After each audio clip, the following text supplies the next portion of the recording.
Telemétricos, telemétricos, que se haga la luz, que comience el programa. Era hora. Estamos sufriendo todavía los estragos del Gran Premio de China con horarios chinos, dramáticos, de madrugada. Pero es de esas carreras que no va a quedar en la historia. Pero ¿saben qué? Es mucho más importante lo que viene que la carrera en sí misma. Las cosas que dejó el Gran Premio de China vienen acá para ser analizadas y muy probablemente muchas de las cosas que pasaron marcan el resto del año. Estamos en un momento de la Fórmula 1 donde hay un equipo dominante. Claramente es McLaren, y el resto tiene que empezar a establecer una ingeniería paralela para contrarrestar el poderío, en este caso del equipo papaya, el de Norris y Piastri, Piastri-Norris. Porque malabares hizo Red Bull, malabares hizo Ferrari, malabares hizo Mercedes, malabares hicieron casi todos para alcanzar el rendimiento del equipo británico, que volvió al esplendor de los últimos años 90. Miren qué lejos que hay que ir, ¿no? Häkkinen-Coulthard. Cuando los dos le ganaban a Michael Schumacher, por ahí estamos. Lo interesante es cómo esa ingeniería se va elaborando, se va desarrollando, se va complejizando, porque ahí entra la tecnología, se va buscando lo chiquitito para ver dónde se puede recuperar la ventaja perdida, y acá entra en juego el reglamento, y algunos se pasan de rosca. Esto sucedió. Ah, te pasaste de rosca, Ferrari. Vamos a ver en qué. ¿En qué? Primero, tengo que decir una cosa. Sucedió que con Hamilton el desgaste excesivo de la plancha inferior del auto, la que está abajo, ¿vieron esa tabla que parece de madera? No es de madera, pero lo parece. Estaba más cerca del piso de lo recomendable. Y Leclerc tenía el peso más liviano de lo que corresponde. Digo, están buscando los límites y a veces se les pasa la mano. Y tuvieron que reconocer, no hubo apelación, así que la penalización se la tuvieron que tragar, digerir, metabolizar y olvidarla. Y recuperar para Japón. Ahora, la nueva gestión de Ferrari tiene un mérito. Es la primera vez en la historia que los dos equipos son descalificados. Hay que marcarla esta, ¿eh? Ustedes dirán, sí, pero es una estadística. Pero es una estadística que duele. Ferrari está desde el año 50 y es la primera vez que le pasa esto. No es culpa de Lewis. No, no entiendan esto. Pero, oh casualidad, surge justamente cuando él está casi debutando. Aunque ganó el sprint el fin de semana. Vamos a los hechos, porque esto es lo que pasó por escrito. Vamos a los hechos. ¿Por qué descalificaron a Hamilton? Había ganado la carrera sprint, había mucha expectativa, la pole incluso para la carrera sprint, y resulta que aparece toda esta estructura con este déficit que lo que termina mostrando es que el suelo en realidad estaba más abajo de lo recomendable. Y vamos a estos detalles. El piso tiene que estar del auto en relación al asfalto por lo menos 10 milímetros. La tolerancia es que pierda 1 milímetro y cuando termina la carrera la medición indique que está a 9. Por eso 9 milímetros. Resulta ser que cuando el auto termina se dan cuenta que la diferencia era de 8,5. Es decir, que entre lo tolerable, lo permitido y las medidas que tenía el piso de la Ferrari de Hamilton había 0,5 milímetros de diferencia. Tan grueso como esto. La nada misma. Y ustedes dirán, ¿y entonces? Pero no me digas, Adrián, que esto tiene incidencia aerodinámica. Nunca se olviden que estos autos circularon en China a 340 kilómetros por hora. Esto no es lo mismo que esto. Y mucho menos que esto. Entonces el paso del aire cada vez más apretado del suelo al piso del circuito genera un efecto suelo, el auto se aprieta en una magnitud que cada vez tiene más efectividad. Así sea tan finito como esto. ¿Sí? ¿Me siguen? Como esto. Esto se discute en la Fórmula 1. Esto se discute en la Fórmula 1 de hoy y esto puede valer un campeonato. Este es el ojo que me funciona mejor. Esta es la medida exacta. Vamos a verlo acá. Tampoco es que Ferrari hizo la carrera de su vida. Pero mejor terminar quinto a terminar descalificado. ¡Que siga Hamilton! Avance Lewis, porque además venía con la victoria de la carrera sprint. Vamos a la explicación, la famosa placa, la plancha que tiene en el suelo. ¿Desde dónde se mide justamente los milímetros que lo separan del piso del asfalto? Desde 4 orificios acá, 4 orificios acá y 4 orificios acá. Estos son patines de titanio que la idea es proteger a la plancha y cuando meten la reglita la meten en los agujeritos. ¡Tic! ¡Tic! Y ahí miden. Tiene que dar 9 milímetros. Y ahí es donde cuando sacaron la reglita, dio 8,5. ¿En dónde se vio? Primero que en ningún otro lado la irregularidad. En la tabla que efectivamente estaba desgastada. Un poquito más a la izquierda, un poquito más a la derecha, pero la tabla tenía marcas de haber tenido más contacto que ninguna otra cosa con el asfalto. Vieron que a veces se levantan chispas excesivamente. Ahí también hay una alerta, en algunas circunstancias. Entonces estaba ganando en agarre el auto de manera ilegal. La pregunta es ¿por qué no le sacaron para la carrera sprint? No, esto es exclusivamente para la carrera más importante, porque entre la carrera sprint y la carrera grande se abre el parque cerrado. Ahí es donde lo tocaron. Ahí donde, por alguna circunstancia, generaron la irregularidad. ¡Vamos, adelante! Qué lío es el piso de un auto de Fórmula 1, ¿no? Vieron todas las canalizaciones que tienen. Esto entre paréntesis y es para otro programa. Ahora, a modo de pregunta, ¿qué provocó el desgaste de esa tabla? ¿Qué pasó? ¿Por qué bajó? ¿Porque quisieron hacerlo? ¿O porque algo se le fue de las manos en el momento de configurar el auto? La pregunta es para usted. Para usted, Brasseur. Frédéric Brasseur debe una respuesta que no dio. Dijo que se equivocaron. Degradación inesperada. ¿El tema del desgaste de los neumáticos puede haber sido influyente sobre la situación? Bueno, contemplemos que de todas maneras Hamilton paró 2 veces, que el desgaste lo moduló distinto. Pero la degradación y el desgaste era tan abrumador, era tan brutal. En China, asfalto nuevo, temperatura un poco subida de lo normal. Sobre un asfalto nuevo, la interacción es diferente. Que cuando se empiezan a marcar los neumáticos, como cuando vemos acá, miren las marcas que tenían los neumáticos medios, ¿no? Miren lo que es esto, totalmente opaco, con los laterales más brillosos que son los que no tienen contacto. Cuando eso sucede, por ejemplo, en el auto de Hamilton, y mientras Ricardo Adami le daba las instrucciones en pista, bueno, eso le podría haber hecho bajar un poco. ¿Y Leclerc? ¿Por qué fue descalificado Leclerc? Bueno, en principio por esto. Leclerc fue una cuestión de peso. Cuando termina la carrera, el piloto adentro del auto, con el auto debe pesar 800 kilos. Se le retira el combustible, demuestra que necesita la FIA. El auto 16, el de Leclerc, fue pesado. Un alerón delantero reemplazó el dañado. ¿Se acuerdan que estaba dañado, golpeado con Hamilton? Ese es el daño, este es el daño. Cuando lo van a pesar, le ponen el que corresponde para tener el peso total. Y ahí es donde dio 799 a pesar de todo. La pregunta es esta. La misma degradación de los neumáticos, traducida en graining, en blistering o lo que sea, le hizo perder 1 kilo en general por ese desgaste y como consecuencia quedó por abajo de los 800. 250 gramos por cada uno de los neumáticos producto de la degradación es la sospecha. Y es compatible a la problemática de Hamilton. Tengamos en cuenta que Leclerc sí efectivamente paró una vez, porque el manual de instrucciones decía que las paradas iban a ser 2. Pero se empiezan a dar cuenta que este neumático que no habían probado ni viernes ni sábado resistía más. Y todos flashearon con la fantasía de hacer una parada y sorprender al oponente. ¿Saben cuál fue el problema? Que todos pensaron lo mismo. Eso pasó.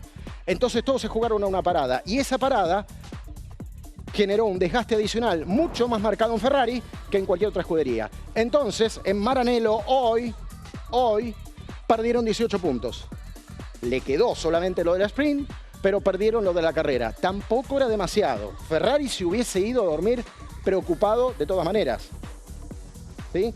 Pero contemplemos que hay un más menos. Y ustedes se preguntarán, bueno, pero ¿por qué no pasó en los demás que también pararon una sola vez? Las configuraciones son distintas. Las cargas son diferentes. Cada piloto las adapta a las circunstancias.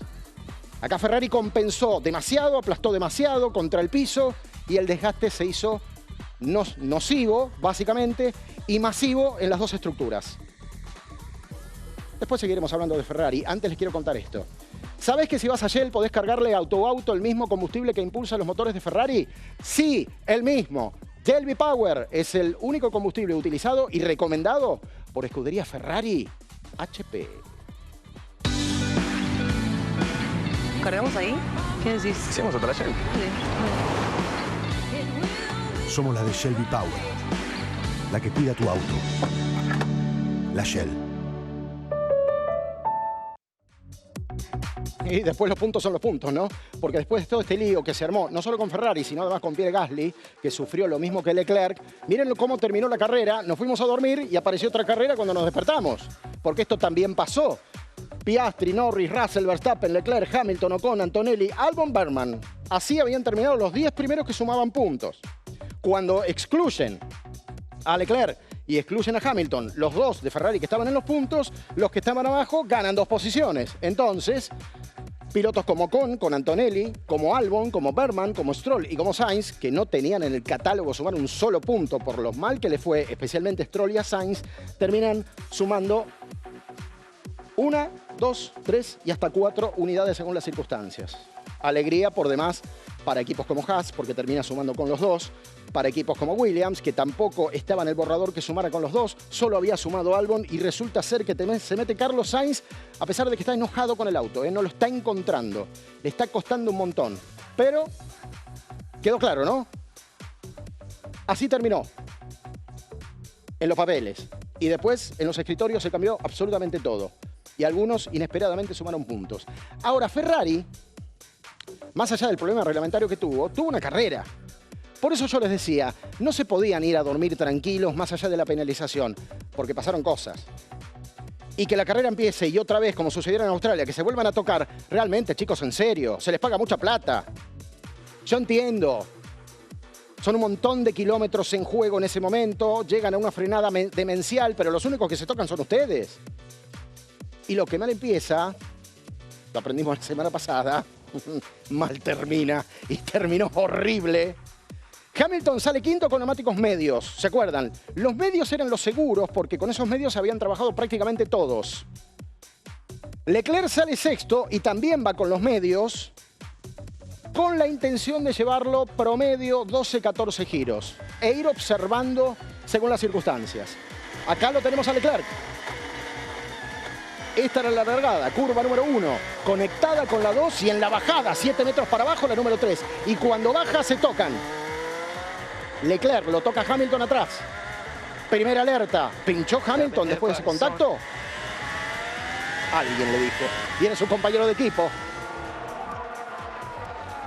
We have 20 to 30 points loss on the front. If we can survive, we wait the first stop. Respondía Leclerc a su ingeniero de carrera, Brian Bozzi, que le decía los puntos que había perdido de eficiencia al ala delantera. Ahora, el ritmo era muy bueno, la verdad, y optaron por no cambiarlo para no perder la posición. Era más grande el déficit de parar, porque todo el procedimiento les llevaba más de 23 segundos en boxes. Entonces optaron por hacer una parada estándar y no cambiar nada, no tocar nada. Antes entró Hamilton y pasa de medios a duros. Esto pasaba en la vuelta 14. 2 segundos 4. La parada estaba bien, la de Verstappen era mucho más rápido y ahí sale adelante justamente de neumáticos. Ahí va. We want to swap this lap, swap now. I'll tell you when we can swap. Ahora no. El ingeniero de carreras le dice a Hamilton. Hamilton tenía que dejar pasar a Leclerc. Y claro. Porque es incómodo para el que tiene que dejar pasar, pero también es incómodo para el que pasa. Keep pushing. Keep pushing, pasalo, dale, apretá. En vueltas 21 a 26, Leclerc, una vez que lo pasó Hamilton, le sacó más de 2 segundos. Efectivamente, Leclerc, a pesar de este daño, era más rápido que Hamilton. El equipo tenía razón, pero ni siquiera Leclerc quería pasarlo por una orden a Hamilton. Es una pena, dice. Prefiero pasarlo como corresponde. Lo que pasa que Ferrari tiene miedo que realmente se toquen. Ya esto pasó muchas veces con Sainz. Entonces, Hamilton empieza a bajar, pero después empieza a recuperar ritmo. Y el morbo de la carrera en ese momento era ver si podía o no alcanzarlo a Max. Lo que pasa es que Max estaba peleando con Leclerc. Hamilton nunca alcanzó a Max y Max alcanzó a Leclerc cuando el borrador indicaba que eso no tenía que suceder y sucedió. Verstappen es Verstappen. No juegan con las mismas cartas que con el resto. Cuando juegan contra Verstappen, chicos, son Ferrari. Juegan con Verstappen, es el 4 veces campeón del mundo, está por encima de su auto. Leclerc largó sexto, llegó quinto. Hamilton largó quinto, llegó sexto. Final para los dos, descalificación. Descalificación. Quisieron cambiar sobre la marcha las estrategias, no salió. Quisieron largar agresivamente al principio, no salió, se tocaron. Dieron órdenes de equipo que no aceptó ninguno de los dos. Ni Hamilton la quería, ni Leclerc las quería. Y al final, cosa que excede, por supuesto, a los pilotos, la cuestión reglamentaria. Digo, ¿Ferrari va a seguir así?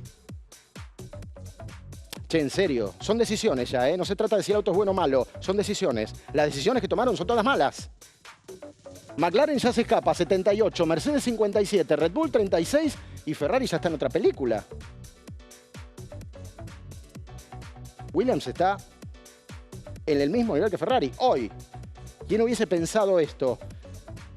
Les recuerdo que el que está acá arriba también es Sainz, ¿no? Ex piloto de Ferrari.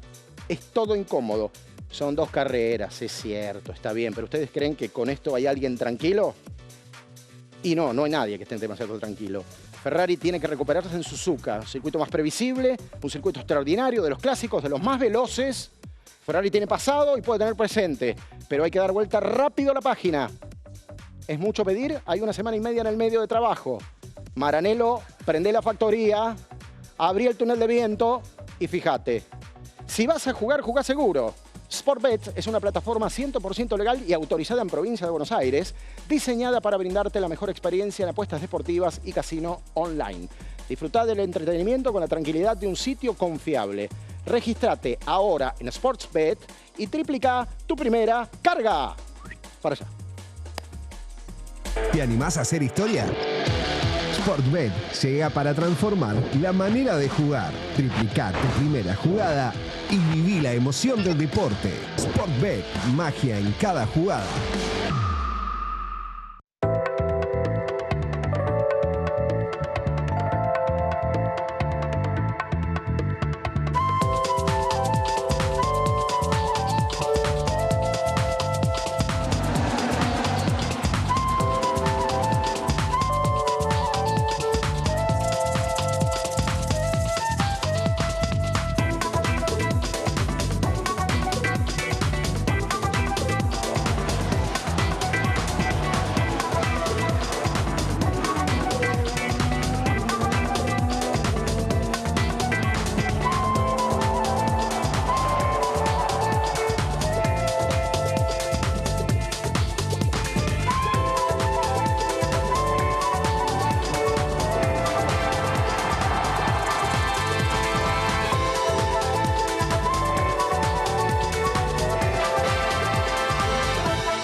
A duras penas, Oscar Piastri pudo sonreír para la foto oficial de la Fórmula 1. Así es Piastri. No por nada le decimos el leñador de Melbourne. ¿Vieron cómo festejó, no? ¿Lo puedo reproducir? Diré, ¿me sigue? Festejo de Piastri después de ganar una carrera.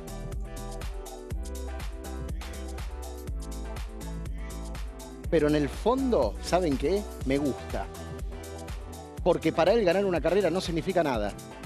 Aprieta la mandíbula, piensa en los errores, cuánto más de diferencia podría haber hecho en relación a Norris. Yo pregunté durante todo el fin de semana con mis amigos, mis compañeros de trabajo, con Flor, con Andrés. si empezaba, no sé si la era, pero el predominio al menos de Piastri. El piloto que aprieta la mandíbula y que va al hueso. Y vamos al hueso. Para analizar McLaren, lo lindo de esta época del año es que todavía todo está verde, ¿no? Uno no tiene certezas de que esto vaya a durar todo el año. Pero lo importante es que sucede, se repite. Está, McLaren es el mejor. Acá tenemos la comparativa, Piastri en la largada ya, Norris acá. Norris no puede con Russell, se le mete. Lo intenta, va por afuera. Piastri estaba en otra película. Lo vemos allá que nunca tiene a nadie adelante. Lo había resuelto rápidamente. Pero Norris seguía peleando con la posición de Russell. Observen el primer stint. Esto es muy importante. Estar solito, con el alto nivel de degradación que hay, se evita el aire caliente de alguien que está delante. El neumático resiste mejor. Y cuando resiste mejor, le da parámetros de eficiencia notables. 1.37.9 contra 1.38.0 de Norris y 1.38.2 de Russell. Russell estuvo casi a 3 décimas de diferencia de los McLaren. Empezaron las cositas. En el momento que Norris iba sobre la posición. Primero entra a los pits Oscar Piastri, déficit de McLaren era la mejor recomendación. Así todo fue para adelante y termina ubicándose segundo a más de 3 segundos. Esta la otra. Le dicen a Norris, anda, y Norris le dice, pero si voy, me como todo el aire sucio de Piastri. ¿Y entonces qué hacemos? Porque es la única manera de que te dé DRS y que pudieras avanzar. Mientras tanto, el neumático empieza a hablar, ¿no? Ojo.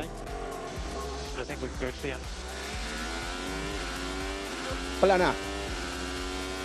Y el segundo stint, Piastri siguió siendo más rápido, 88 milésimas de diferencia Stroll y a 1 décima y media prácticamente Verstappen. Norris ahí no está. Tuvo todo tipo de líos. Tuvo todo tipo de problemas. Y siguen los problemas. Este fue el peor. Faltaban 8 vueltas. No, it's a lot longer. Like I would say, if it's slightly going. No, I know, mate. Cada vez tengo que apretar más, si no, no me frena.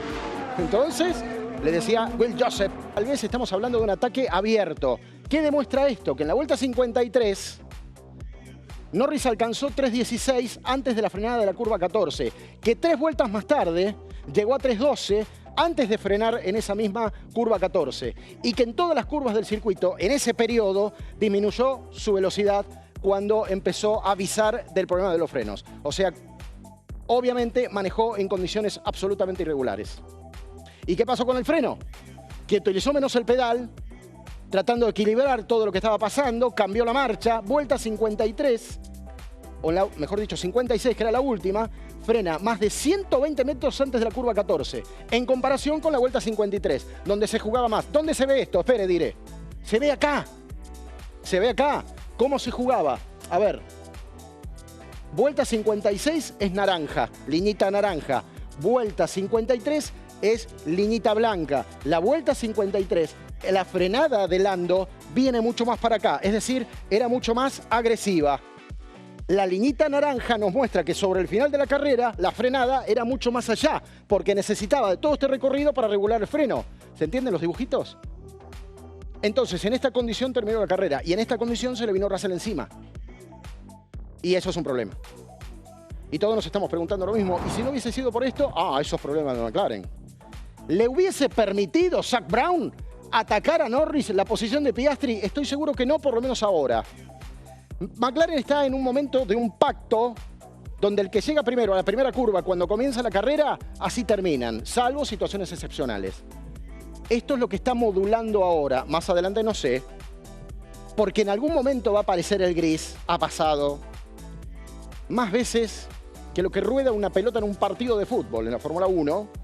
Y en algún momento alguien va a interpretar una cosa, otro va a interpretar la otra y ¿saben qué? Van a sacar los colmillos. Ya pasó con Hamilton y Leclerc en Ferrari. Hubo ruidito y es la segunda carrera. Y yo siempre les digo lo mismo y muchos me han criticado por esto. Pero los pilotos de Fórmula 1 nacieron para odiarse. Y ni les cuento los compañeros de equipo. La primera medida que vos tenés es tu compañero de equipo que supuestamente tiene el mismo medio mecánico. Si te ganó, lo odias. Si le ganaste, te odia a él. Y así construyen una muy sana relación deportiva para el resto de sus vidas. Mamá. Ay, ¿por dónde empezar? ¿Para qué tomo aire? Porque acá hay muchos intereses de por medio. Sí, vamos a esto. Vamos a la carátula del problema. Red Bull primero, porque el problema lo tiene Red Bull. Y los protagonistas del problema son los señores Liam Lawson y Yuki Tsunoda. O Yuki Tsunoda y Liam Lawson. Ahí está el neozelandés, acá está el japonés, al que le va bárbaro con el auto que antes tenía el neozelandés.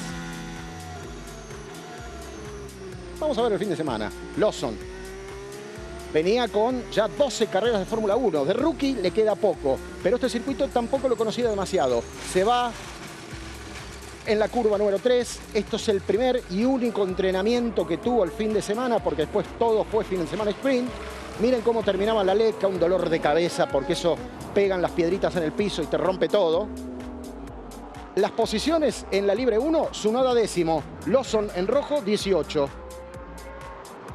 Y a más de medio segundo de diferencia. Sí, el mismo Red Bull, que fue campeón de constructores y multicampeón con Verstappen. Sí, el mismo. Le eliminan además el tiempo de vuelta a Liam Lawson cuando se va más allá de los límites. El auto estaba indomable, o Lawson está indomable. Digo, el mismo que el año pasado le levantaron el dedito a Checo Pérez.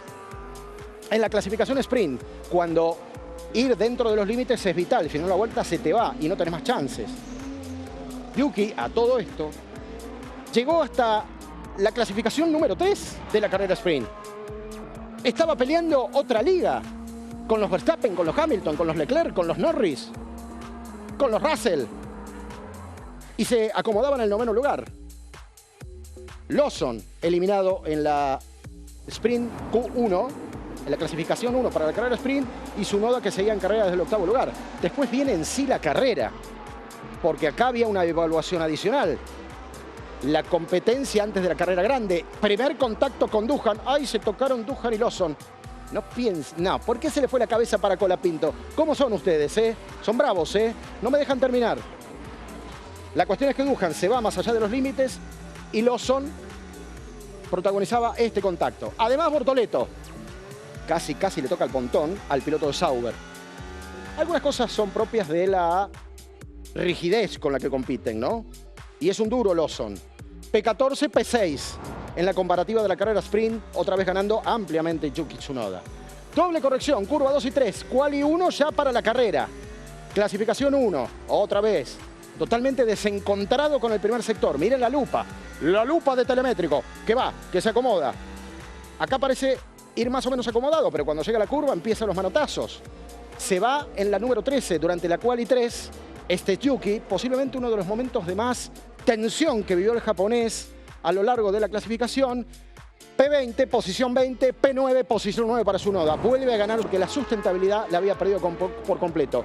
Es el único lugar donde gana Lawson. Lawson recupera posiciones porque al sacar a los dos pilotos de Ferrari más Gasly, recupera 3 posiciones.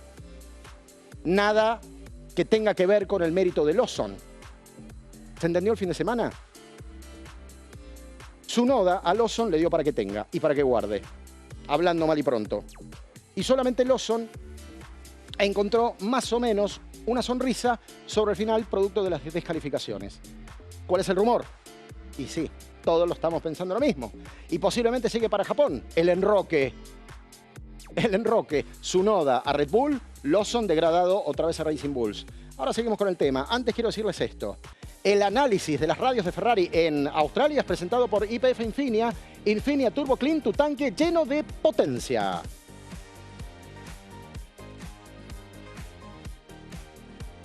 Acá lo tenemos a Duhan.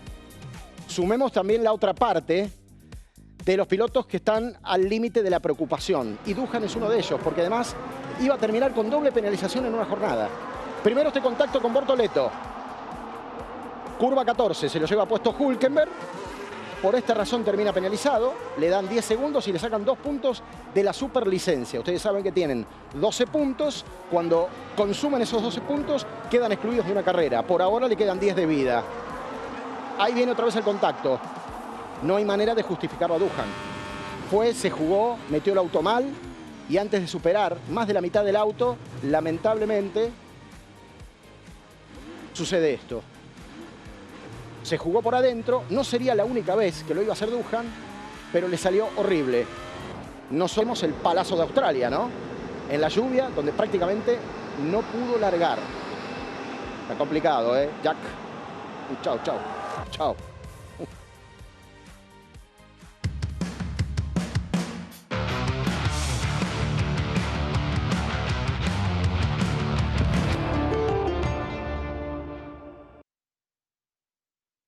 Esto no alteró demasiado las posiciones del campeonato de pilotos porque generalmente todos estos pelean hasta el momento por lugares donde no se suman puntos. Pero algunos se puede haber beneficiado. De hecho, si Lawson hubiese estado un poquito más arriba, con las descalificaciones de las Ferraris más la de Gasly, tal vez podría haber arañado un punto y hoy estamos hablando de otra cosa un poco más moderada. La cuestión es que Norris sigue siendo puntero del campeonato con 44. Está linda la pelea por el segundo lugar, ¿eh? 36 Verstappen, 35 Russell, 34 Piastri. Eso está buenísimo. Ahora, ustedes en casa, ahora que están mirando el programa, díganme con honestidad, en serio les digo, no me mientan. Porque yo tampoco me la esperaba. ¿Ustedes esperaban a un Antonelli con 22 puntos? ¿En el quinto lugar del campeonato? Sumadas 2 carreras nada más y una sprint, en serio. No me digan que sí ahora. Chiquitito, jovencito, le pones un guardapolvo y lo llevas al colegio. En serio, ni siquiera creció de altura. Ni siquiera sus facciones. Tiene la licencia de conducir hace 2 meses, la está estrenando todavía.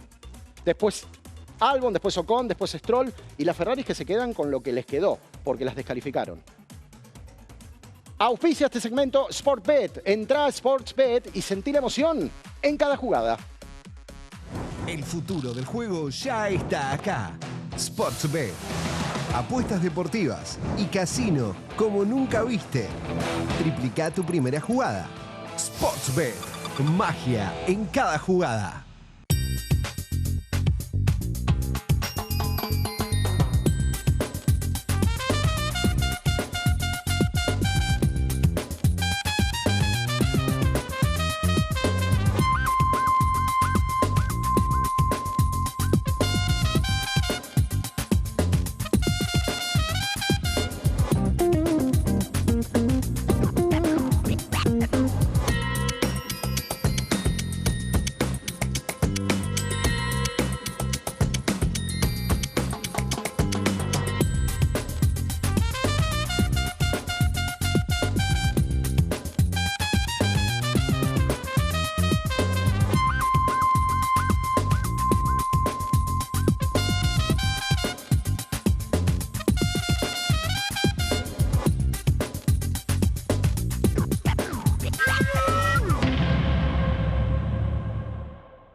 Regístrate en bplay.bet.ar de forma legal y segura para jugar en todo el automovilismo. Bplay, a fondo con tu intuición. Recordá, si no es .bet, estás fuera de pista. A veces hay que luego hablar bajito, jugar callado, si no tenés las mejores cartas, esperar y pensar. Y a veces se te da. Y se le dio. Se le dio a Haas, porque además de remate, aprovechó las desclasificaciones de un Alpine y las 2 Ferrari. Y subió además a Oliver Bergman. Y llegaron, che. Pero para tener esperanzas hay que tener una buena estrategia y no hay que cometer errores. Cosa que no todos están entendiendo por el momento. Fueron a lo seguro. Saben el auto que tienen. Cualquier cosa iba a ser mejor que Australia, ¿sí? Pero vamos a verla. Vamos a desmenuzar un poquito cosas que pasan prácticamente invisibles. Divide y triunfarás. ¿A qué se refiere esto? Es que fueron por estrategias diferentes. Porque Ocon larga con medios, largó desde la posición de salida 11, había tenido una buena clasificación, recordamos que llegó bien arriba en la Q2, y después tenemos a Oliver Babyface James Bergman, que largó 17 y largó con duros. 2 opciones. Uno iba a parar antes, el otro iba a parar después, si las circunstancias de la carrera ayudaban. En el cerebro de Ayao Komatsu, que es el jefe de los dos. Insisto, tenían que mejorar lo que había pasado en Australia, que había sido muy malo. Largadas opuestas, busca el lado limpio. Estamos viendo a Oliver Bergman, que corrige al principio, que casi se le va encima a Carlos Sainz, porque frenaba por la oposición que tenía delante de Stroll en curvas y contracurva. Primer sector, miren cómo corrige Bergman, que es realmente un lugar endemoniado para empezar una carrera. Pero no queda otra, la carrera empieza ahí y hay que regular la posición en ese lugar. Y si se sale, sin daños. A veces es mejor correrse y salir un poquito que terminar roto, porque si no, todo lo que se pensó en términos de estrategia se tira a la basura. En la vuelta 12, ¿vieron la palabrita undercut? El undercut es cuando uno decide parar antes que el resto. Puntos. Lo supera Gasly con esos neumáticos medios. Jugadito, ¿eh? Pero Ocon largó 11 y llegó 7. Berman largó 17 y llegó 10. Pero después de las descalificaciones quedaron quinto y octavo respectivamente, para sumar 10 y 4 puntos respectivamente. Negoción. Negoción. Es más, hasta acá estaba bien. Lo otro era una promo. Y la aprovecharon. Sumaron puntos, llegaron con los dos. Les dio suerte la estrategia. Entendieron de qué se trataba, cuidaron los neumáticos como lo tenían que cuidar, no se jugaron donde se tenían que jugar, jugaron al límite cuando era estrictamente necesario hacerlo y los resultados fueron óptimos. Y ahí terminó la aventura de Haas. Vieron que a veces con poco se puede hacer mucho, cuando no se golpean y se usa buen criterio. Y a veces, insisto, mejor que ir al roce como pasó con Doohan 2 veces y anda a la fuga, anda a la salida y salís mejor, salís vivo y soldado que sale entero sirve para otra batalla, ¿no? Más menos, dice el dicho. Y los dos sirvieron para toda la batalla de 56 giros. Igual felicito a la estrategia de Komatsu de dividir a los dos pilotos, porque Ocon, contra un chico tan chiquitito como Oliver Berman, siendo un perro malo, ¡wow!, puede traer problemas, ¿eh? Ojo ahí.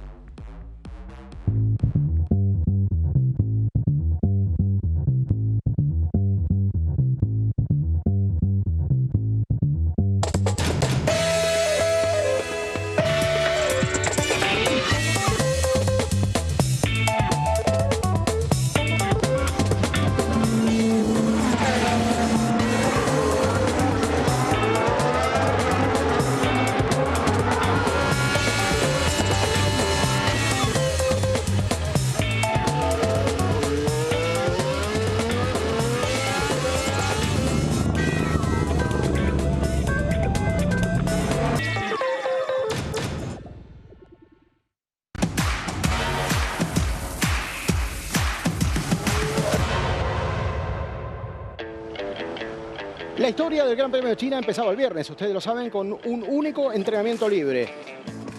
Homenaje a Eddie Jordan en el auto de Aston Martin. Homenaje porque lamentablemente falleció. Problemas para Doohan en esa misma práctica, la primera vez que perdía los límites. Y en ese recorrido, Lando Norris terminaba siendo el más rápido de todos. En la Quali Sprint aparecían los problemas para Norris, a pesar de que McLaren era fuerte, y ahí se anota Hamilton. Y sorprende a todos con una pole position, secundado por Verstappen, por unas poquitas milésimas. El británico hacía levantar a Maranello. Después el sprint. El Gran Premio del sábado, la versión reducida, donde Lewis Hamilton hacía tocar el cielo con las manos a todos los italianos. Nunca puso en riesgo su liderazgo. En realidad los que pelearon fueron Verstappen y Piastri. Terminan ganando Piastri. Y Norris, que había cometido un montón de errores, se la pasó remontando desde el comienzo hasta el final. La victoria fue para Lewis y Ferrari hizo ilusionar a todos los tifosi. Hadjar salía así, de la calle de boxes, sorprendiendo a Verstappen. Esto en el marco de la clasificación. La pelea iba a estar entre los hombres, en principio de McLaren, pero cuando corre Verstappen, corre Verstappen. Miren este cartel. Norris miraba incrédulo que Piastri le había sacado la pole, pero las reglas son las reglas. Hasta que llega la carrera del domingo. Y en 30...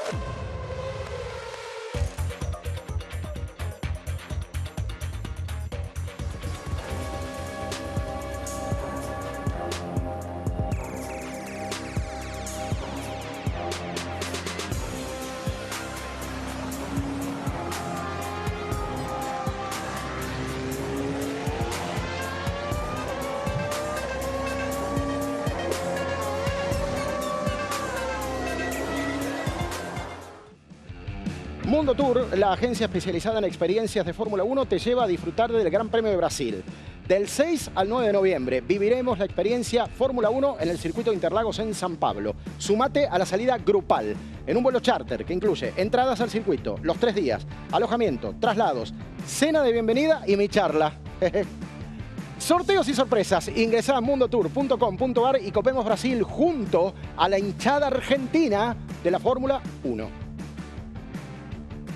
Próximas 3 carreras. No quieren que se corra ya. Quedamos mal palo con China. Lo que se viene es Japón, es Suzuka. Es de noche, pero un poquito mejor, un poquito más temprano. Vamos con Suzuka, vamos con todo un circuito de los mejores del calendario.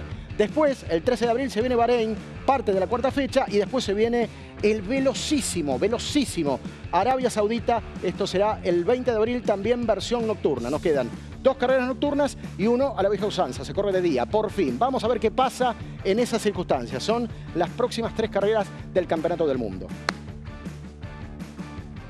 ¿Vieron lo que se dice, no?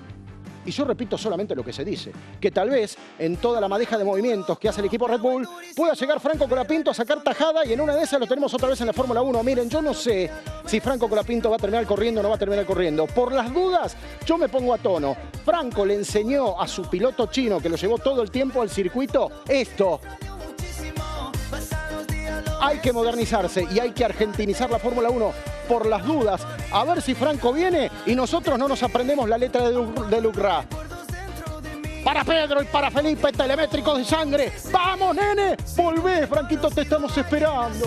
Así de buena, así de loca. Si lo mueve no existe.